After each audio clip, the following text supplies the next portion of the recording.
New Haven Park Country Championships on today, the final, Jules. The final, and what a field it is going to be. But before the final, what a lot of people forget is there's a night out.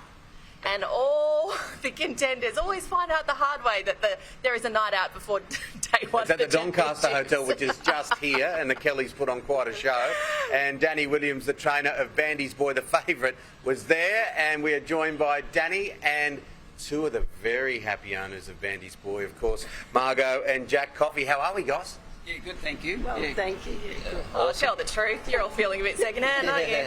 Yeah, I'm feeling a bit seedy. I think we all are. Yeah, definitely. Great night. How is this horse of yours, Bandis Boy? Obviously, we saw her on social media this week. Couple of little hiccups, bit of a vet check yesterday. What's the latest with him?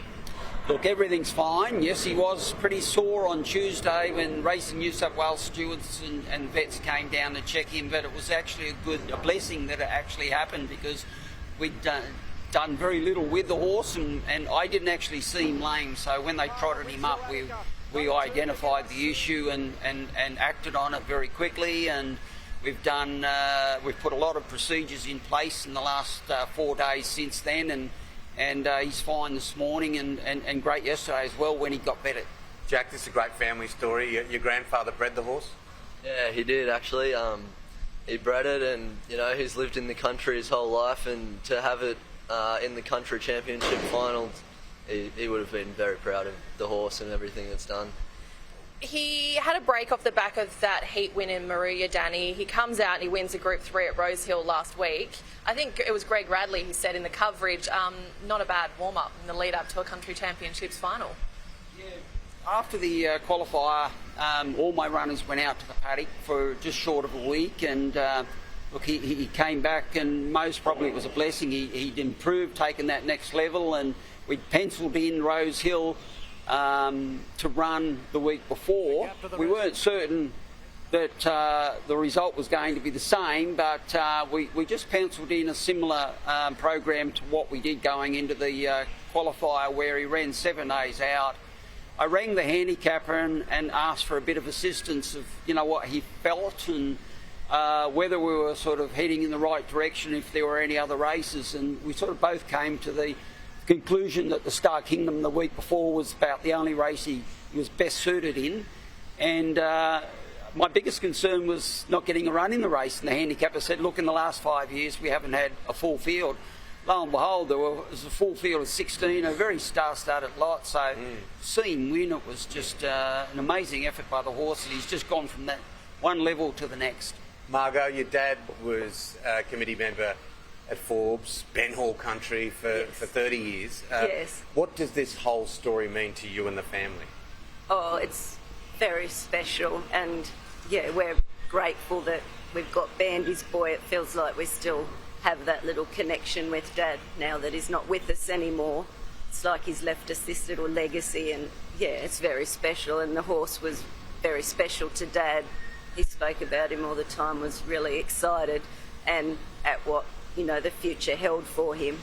Obviously last week we made the trip down for Rosehill, and even though he wasn't expected to do anything when he won, that was a very exciting and special moment. Yeah, and we were obviously thinking, wow, if Dad had been here, he would have he thought it had potential, but yeah, I'm not sure whether he would have been aware that could do that. I'm not sure. Yeah, but it's very special, and we're just excited to be here, and the whole country championships, and having grown up in the country, and Dad spent his whole life in the country. Yeah, it's quite meaningful. Yeah, he served over 30 years as a committee member at the Forbes Jockey Club, as such a prominent part of that community. Danny, I've got to ask you, how does it feel here today, day one of the championships? You've got the favourite for the country championships final. What would a win with a family like this, a horse like this, mean to you? Well, firstly, being from the country and having an opportunity to race in races like this is just absolutely fantastic, and you don't get very many chances.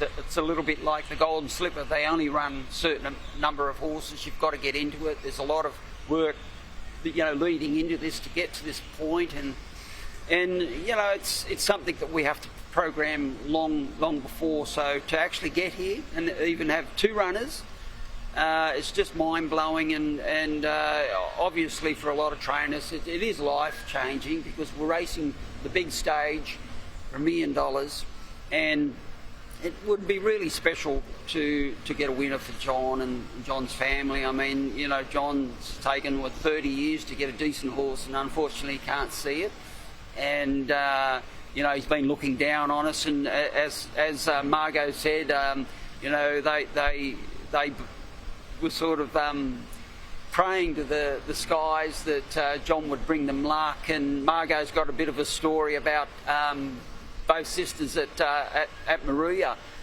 If you'd like to ask her about that, it's a bit of a special and touching moment, actually. Yeah, well, we might finish with that, because time's always the killer in TV. Tell us the story, Margot.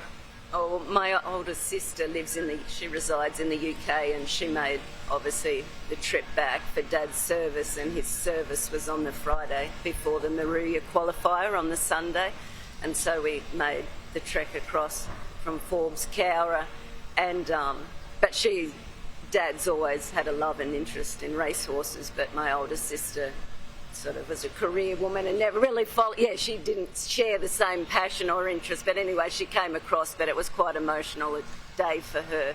She'd flown in and it had been a busy week, and it all sort of hit her as Bandi Boy was going into the barriers, and yeah, she sobbed the whole race around.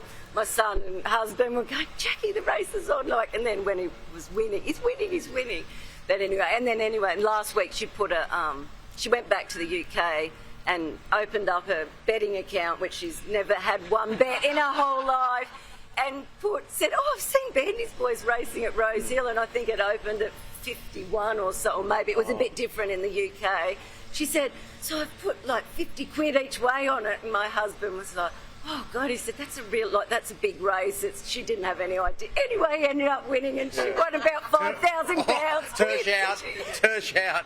So well, she guys, was mowed, but it was just funny. Yeah, I was like, Dad would have been having a chuckle. She never had a bet in her life. And, well, look, thank you so much for coming in this morning. It's a beautiful family story. It's a great initiative by Peter Volandes and the team at Racing New South Wales, and all the very best today. Thank you. Have a great day. Don't go rogue in Sydney tonight if you win it, right? I'll do my best.